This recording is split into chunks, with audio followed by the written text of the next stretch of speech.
Ever open your wallet and wonder where all your money went? Bills keep coming, paychecks disappear, and saving feels impossible.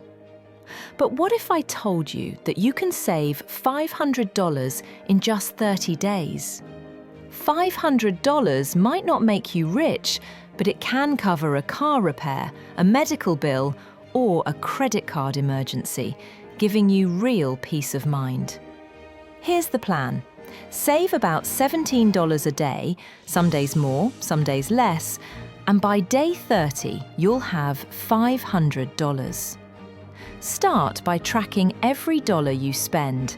Coffee, snacks, subscriptions, because awareness alone can save you over $100. Next, cut quick expenses like pausing food delivery, cancelling unused subscriptions, and eating at home more often. Boom! $250 saved already. Then try the cash stuffing method. Label envelopes for groceries, gas, and eating out.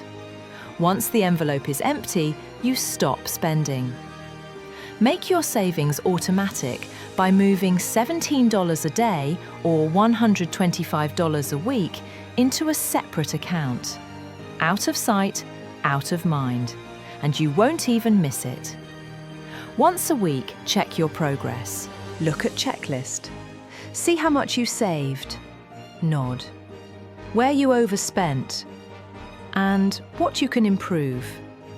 Progress keeps you motivated. Imagine opening your account in 30 days and seeing $500 saved. No stress, no panic, just peace. If you can save $500 once, you can do it again. If this helped you, hit like, subscribe for more simple money tips, and comment $500 if you're starting today. You've got this.